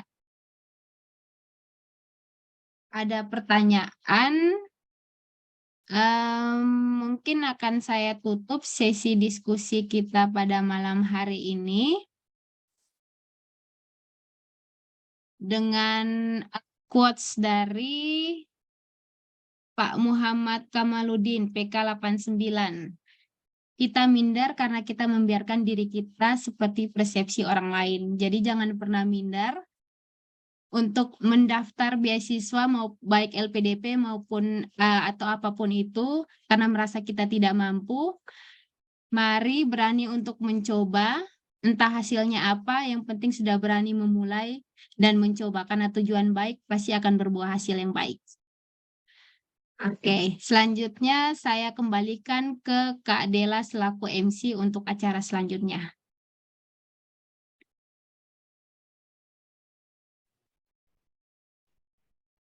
Baik, terima kasih kepada para narasumber yang telah menyampaikan materi yang luar biasa dan kepada moderator yang sudah memandu acara sosialisasi kita pada malam hari ini. Semoga apa yang disampaikan dapat menambah wawasan kita semua dan menjadi referensi bagi Bapak Ibu ataupun teman-teman yang ingin melanjutkan studinya, baik itu magister maupun doktoral di ITB dengan beasiswa LPDP. Dan sekarang kita memasuki penghujung acara. 10 menit kegiatan kita pada malam hari ini, kita akan melakukan penyerahan sertifikat dan sesi foto bersama. Sertifikat pertama akan diserahkan oleh Ketua Himpunan Mahasiswa Teknik Pertambangan Universitas Nusa Cendana kepada Bapak Trifonistek SSI MSI sebagai Wardi LPDP Kandidat Dokter Kimia ITB.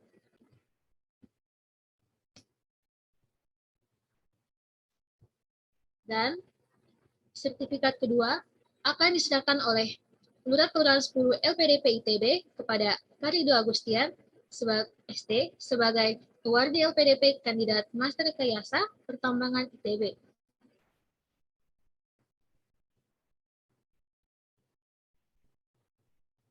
Selanjutnya, kita akan melakukan sesi foto bersama. Bagi para hadirin, diharapkan untuk menyalakan kameranya sehingga sesi foto bersama dapat dimulai. Sekali lagi, diimbau untuk para hadirin agar segera menyalakan kameranya sehingga sesi foto bersama dapat dimulai.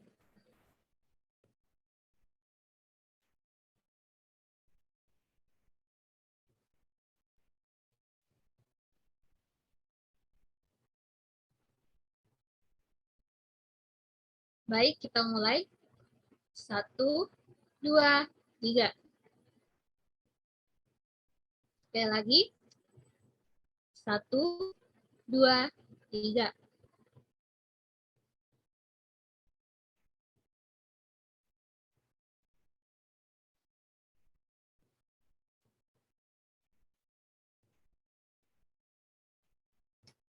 Baik.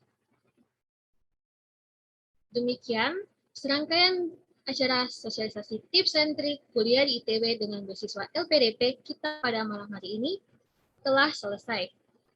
Kami mewakili panitia memohon maaf apabila ada kesalahan.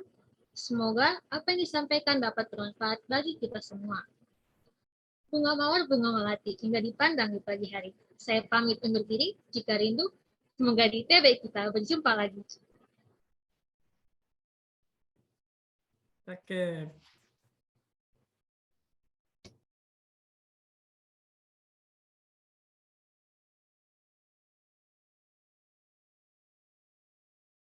Panitia kalau masih berkenan, jangan dulu bubar ya. Nanti kita nggak ketemu lagi habis ini soalnya. Cakep. Thank you ya Mas. Udah hadir. Mas Siap, siap. Teki, Mas Rido. Siap, Sorry ya, saya sama-sama. pakai kaos nih, Mas Teki sama Mas Rio pakai kemeja. Saya lagi di Saya kampung. kaos. Enggak. Kan aku bisa melayang jauh berteman langit lepas. Mungkin kita dengarkan lagu kebanggaan pada saat PK. Terkadang kita lupa.